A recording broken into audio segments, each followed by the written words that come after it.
محترم ناظرین السلام علیکم، میں ایس ایس ٹی وی کے ساتھ آپ کا میزبان عبدالمتین آپ کی خدمت میں حاضر ہے۔ ناظرین، آپ کے علم میں ہوگا اسلام آباد ہائی کورٹ کا ایک فیصلہ آیا ہے جو ترمیم کی گئی تھی اور جس کو واپس لے لیا گیا تھا ختم نبوت کے حوالے سے۔ اس کے حوالے سے اسلام آباد ہائی کورٹ کے جو جج ہیں ان کا فیصلہ آیا ہے، اس بارے میں ہم بات کرتے ہیں۔ مذہبی اسکالر ہیں، نامور عالم ہیں مولانا زاہد الراشدی صاحب۔ مولانا السلام علیکم۔ وعلیکم السلام ورحمۃ اللہ۔ حضرت کیا کہیں گے آپ، یہ جو فیصلہ آیا ہے اس کے بارے میں؟ اسلام آباد ہائی کورٹ کا فیصلہ بڑا مناسب اور بڑا موضوع فیصلہ ہے، اور یہ اس کا پس منظر تھوڑا سا سمجھنے کی ضرورت ہے۔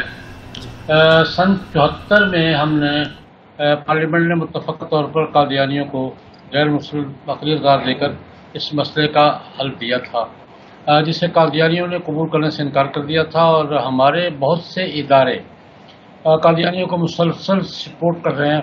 ہمارے یہاں یہ ایک المیہ یہ ہے کہ یہ ہم نوآبادیاتی دور کی یادگار جو اسٹیبلشمنٹ ہے ہماری، اس کی تکنیک یہ ہے کہ دینی حوالے سے جو فیصلہ بھی ہمارے ہاں ہوتا جمہوری ذرائع سے ہے، دستوری ذرائع سے ہوتا ہے، اس فیصلے کے جواز میں اور فیصلے کے مؤثر ہونے میں کوئی رکاوٹ نہیں ہوتی، لیکن اس فیصلے پر عمل درآمد کرنے کی بجائے ہمارے ادارے، ہماری اسٹیبلشمنٹ اس فیصلے کو مشکوک بنانے کی اور اس فیصلے کو کسی طریقے سے بے اثر کرنے کی کوشش کرتی رہتی ہے۔ یہی اس فیصلے کے ساتھ بھی ہوا۔ 74 میں پارلیمنٹ نے فیصلہ کیا، دستوری فیصلہ تھا، جمہوری فیصلہ تھا، پبلک فیصلہ تھا، قومی فیصلہ تھا، لیکن اس پہ جو تقاضے تھے مثلا اس کی تشریح کے، قانون سازی کے، وہ نہیں ہوئے۔ اس پر جو عمل درآمد تھا وہ نہیں ہوا۔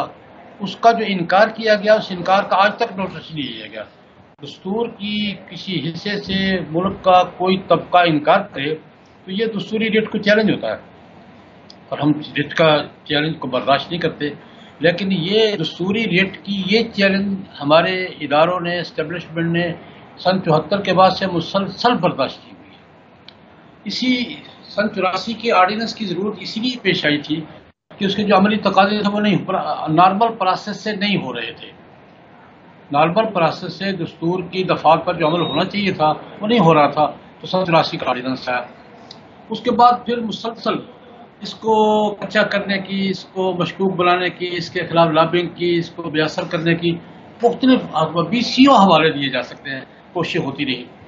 اسی میں ایک کوشش یہ بھی تھی جو پارلیمنٹ میں گزشتہ سال صورتحال پیش آئی، ایک گول مول طریقے سے ایک فیصلہ کانگریس میں لایا گیا، پھر جب اس پر شور مچا، لوگوں نے احتجاج کیا، نوٹس لیا گیا، تو پارلیمنٹ نے وہ فیصلہ واپس لیا۔ یہ جو صورتحال، یہ بھی اسی بے عملی، اور میں لفظ منافقت کا بولنا نہیں چاہتا، لیکن اور کو مجھے اس لفظ سمجھ میں نہیں آ رہا، اس کا نتیجہ تھا کہ یہ ہمارے دینی فیصلوں کے ساتھ ہماری اسٹیبلشمنٹ کا رویہ ہمیشہ سے یہ ہوتا ہے۔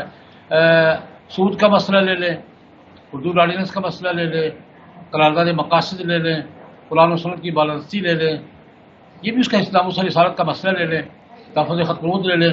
دینی حوالے سے ہم جو فیصلہ، اب ایک طرف دیکھیں، ہم تو جو فیصلہ بھی کرواتے ہیں پارلیمنٹ سے کرواتے ہیں، یہ دیکھیں تضاد، ہم تو جو فیصلہ کرواتے ہیں سیاسی ذرائع سے، پارلیمنٹ سے، جمہوری طریقے سے، اور یہ جو رکاوٹیں ڈالتے ہیں ساتھیوں کے ذریعے ڈالتے ہیں۔ جمہوری ذرائع سے سامنا کرنا پڑتا ہے تو وہ فیل ہو جاتا ہے۔ یہ اسلام آباد ہائی کورٹ کا فیصلہ اسی تسلسل کا نتیجہ ہے، کہ چونکہ ان پر عمل نہیں ہو رہا، عمل کرنے والے ادارے سیریس نہیں ہیں، اس کو عالمی طور پہ چیلنج ہو رہا ہے، اور اس کی ریٹ قبول نہیں کی جا رہی، تو یہ ملک کے اندر جو گو کی فضا پیدا کی جا رہی تھی، اس کو ختم کرنے کے لیے اور پارلیمنٹ کے دوسرے فیصلے کو واضح کرنے کے لیے اسلام آباد ہائی کورٹ کو دو ٹوک فیصلہ کرنا پڑا ہے، اور یہ ہماری ضرورت تھی، قومی ضرورت بھی تھی، اور اس مسئلے کی ضرورت بھی تھی۔ اور جب تک ہماری اسٹیبلشمنٹ دستور کے اسلامی فیصلوں پر عمل درآمد میں سیریس نہیں ہوتی، اس قسم کی صورتحال جاری رہے گی۔ یہ تو تصور چھوڑ دیں، میں بالکل دو ٹوک پیغام دینا چاہتا ہوں اسٹیبلشمنٹ کو، یہ تصور چھوڑ دیں کہ ہم دستبردار ہو جائیں گے، نہ قرارداد مقاصد سے دستبردار ہوں گے، نہ قرآن و سنت کی بالادستی سے دستبردار ہوں گے، نہ ختم نبوت کے قانون سے دستبردار ہوں گے، ناموس رسالت کے قانون سے دستبردار ہوں گے، نہ سود کے خاتمے سے دستبردار ہوں گے. دستبرداری کا تصور بھی نہ کریں.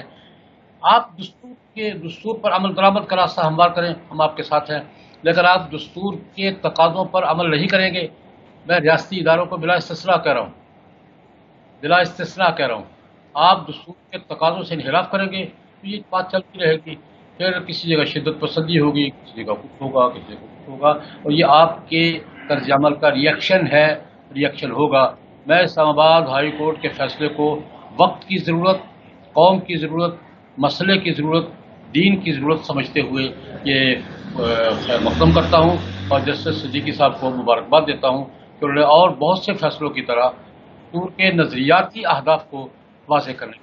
لیکن حضرت یہ بھی بتائیے گا کہ اس فیصلے میں جن دو ناموں کا ذکر کیا گیا ہے، ایک انوشا صاحبہ ہیں مسلم لیگ نون کی، اور دوسرے شفقت محمود صاحب جو پی ٹی آئی کے، ان دو حضرات کا نام لیا گیا ہے. انوشا صاحبہ کی طرف سے تو ابھی کوئی رسپانس نہیں آیا، لیکن شفقت محمود صاحب نے تو ٹوٹلی اس کو ڈینائی کیا، بلکہ انہوں نے اپنی ٹویٹ میں یہ بھی کہا ہے کہ یہ جو فیصلہ جو دکھایا جا رہا ہے میرے بارے میں، یہ بیسیکلی کچھ اکاؤنٹ سے ریلیٹڈ چیزوں سے متعلق ہے. ختم نبوت کے متعلق میرے بارے میں فیصلے میں ایسی کوئی چیز نہیں ہے، یہ سوشل میڈیا پر میرے خلاف غلط پروپیگنڈا کیا جا رہا ہے. دیکھیے، فیصلے میں تو یہ ہے کہ راجہ ظفر الحق کی رپورٹ کا یہ کہنا ہے. جی، یہ مسئلہ فیصلے کا حصہ نہیں ہے. فیصلے نے تو حوالہ دیا ہے کہ راجہ محمد ظفر الحق صاحب کی جو رپورٹ ہے، اس رپورٹ کے مطابق یہ بات بنتی ہے. صحیح. تو بات کو رپورٹ سے کرنی چاہیے، راجہ ظفر الحق کو وضاحت صاحب کو بات کرنی چاہیے. تو رپورٹ پبلک کر دینا. جی، اگر شفقت محمود صاحب یا انوشا رحمان صاحبہ کہتی ہیں کہ ہم پر الزام ہے تو پبلک رپورٹ پبلک کروا دیں. جی، اب تو سپریم کورٹ کا فیصلہ بھی، ہائی کورٹ کا فیصلہ بھی آ گیا کہ آپ رپورٹ کو پبلک کریں. میں یہ عرض کر رہا ہوں کہ اب تو ہائی کورٹ نے اپنے فیصلے میں یہ کہا ہے کہ آپ رپورٹ کو پبلک کریں، راجہ ظفر الحق رپورٹ کو پبلک کیا جائے. یہی درست فیصلہ پبلک کیا جائے، بات واضح ہو جائے گی. صحیح. اچھا حضرت، اب یہ اگر انوشا رحمان کو اور شفقت محمود کو کیا، چیف جسٹس نے نہیں کیا، صحیح، انہوں نے رپورٹ کا حوالہ دیا، رپورٹ پبلک کر دی، جب پتہ چل جائے گا کون سچ کہہ رہا ہے کون جھوٹ کہہ رہا ہے. صحیح. تو اب آپ کیا سمجھتے ہیں، سپریم کورٹ اگر نے اپنا ڈیسیژن دے دیا، اب پبلک ہو جاتی ہے رپورٹ، اب جو ذمہ دار ہیں ان کا تعین اور ان کی سزا کا تعین کون کرے گا؟ ہاں، میرے خیال میں یہ پارلیمنٹ کو کرنا چاہیے. صحیح، یعنی جو آنے والی پارلیمنٹ کو کرنا چاہیے. پارلیمنٹ کی ذمہ داری ہے، صحیح، اخلاقی ذمہ داری ہے. آنے والی پارلیمنٹ کو اخلاقی ذمہ داری ہے، دستوری ذمہ داری. صحیح، وہ اس کو اس کے مطابق فیصلہ کرے. لیکن اگر پارلیمنٹ نہیں کرتی اور تو پھر یہ دوبارہ سپریم کورٹ کے پاس آئے گا یا پھر عوام میں جائے گا؟ آپ سمجھتے ہیں پہلے والی صورتحال نہ بن جائے گا؟ پھر پاس راستے پر پبلک کا راستہ تو ہمارا کبھی بند ہوا ہی نہیں. صحیح. رائے کا، پبلک کا راستہ کبھی بند ہوئے نہ، ہم نے کبھی بند سمجھا ہے اس کو. پبلک کے سامنے تو بات ہوگی، ہو رہی ہے، ہونی چاہیے. لیکن میں دستوری پروسیس کی بات کر رہا ہوں کہ جب یہ بات واضح ہو گئی ہے اور راجہ ظفر الحق رپورٹ کو پبلک کرنے سے بات بالکل دو ٹوک ہو جائے گی، تو پھر پارلیمنٹ کی ذمہ داری بنتی ہے، اور پارلیمنٹ نہیں کرے گی تو پھر سپریم کورٹ کو اور ان کا ذمہ داری بنتی ہے کہ وہ بتائے کہ یہ جرم کیوں ہوا ہے، کس لیے کیا ہے اور اس کی سزا کیا ہے. گزارش یہ ہے کہ جو 74 کے دستوری فیصلے کا تقاضا تھا کہ قادیانیوں کو غیر مسلم کے طور پر درج کیا جائے، جیسے عیسائی درج ہو رہے ہیں، جیسے یہودی سکھ درج ہو رہے ہیں، جیسے ہندو درج ہو رہے ہیں، یہ غیر مسلم اقلیت کا نام درج کیا جائے. اور ان کے پبلک سٹیٹس کا تعین ہو گیا تھا، جو ان کا سماج بھی حیثیت ہے. ان کے انکار کی وجہ سے وہ انکار کر رہے ہیں، اور ان کا اصرار یہ ہے کہ انہیں بطور مسلمان ہی لکھا جائے. اور ان کی سپورٹ میں بھی ایک مغربی این جی اوز کا مطالبہ آپ نے پڑھا ہوگا. انہوں نے کہا کہ ان کو بطور مسلمان لکھا جائے. کیوں لکھا جائے بھائی؟ اور یہ کہا ہے اس این جی او نے، یہ مغرب کے پیسے پہ چلنے والے این جی او یہی کام کر رہی ہے، ہمارے یہاں فکری انحراف پیدا کر رہی ہیں، اعتقادی حقوق پیدا کر رہی ہیں، ہمارے مذہبی ڈھانچے کو سبوتاج کرنے کی کوشش کر رہی ہیں. کیوں کیا جائے بھی ان کو؟ جب پارلیمنٹ کہتی ہے غیر مسلم ہے، ملک کہتا ہے غیر مسلم ہے، یہ غیر ملکی این جی اوز کس لیے یہ مطالبہ کہ ان کو مسلمان لکھا جائے؟ ہمارے مسلمان غیر مسلم ہونے کا فیصلہ آپ نے کرنا ہے. ہمارے مسلمان ہونے نہ ہونے کا فیصلہ پارلیمنٹ کرتی ہے، علماء کرتے ہیں، سپریم کورٹ کرتا ہے، وہ کر چکے. آپ کو کس نے حق دیا ہے کہ ان کو مسلمان کر دیں اور ہم سے مطالبہ کریں؟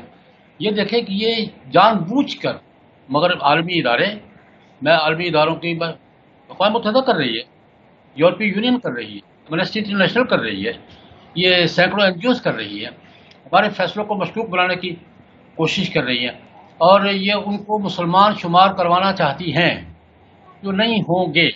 جھگڑا یہ ہے کہ قادیانیوں کا اندراج ہمارے ملک کے کاغذات میں مسلمان کے طور پہ ہوگا یا نہیں ہوگا۔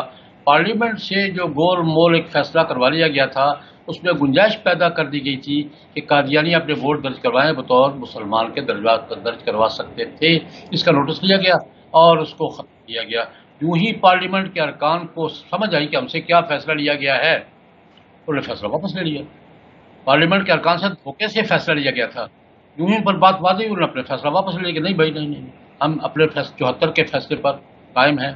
اصل میں قادیانیوں کو کسی طریقے سے مسلمانوں کی صف میں گھسیڑنے کی اور ان کے نام پر لکھوانے کی یہ کوششیں ہو رہی ہیں، آئندہ بھی ہوتی رہے گی۔ اس لیے میں سمجھتا ہوں کہ جسٹس صدیقی صاحب نے بہت اہم فیصلہ دیا ہے جو ہمارے لیے رہنمائی کا کام دے گا۔ بڑا تفصیلی فیصلہ ہے، وہ انہوں نے بات دلیل سے کی ہے، لاجک سے کی ہے، کوئی دھکا نہیں کیا انہوں نے۔ آپ فیصلہ پڑھیں، بڑی منطق سے، دلیل سے، دستوری عدالتی حوالوں سے، قرآن و سنت کے دلائل سے بہت واضح فیصلہ کیا ہے۔ وہ مبارکباد کے مستحق بھی ہیں، شکریہ کے مستحق۔ آپ کا بھی بہت بہت شکریہ وقت کا، جزاک اللہ۔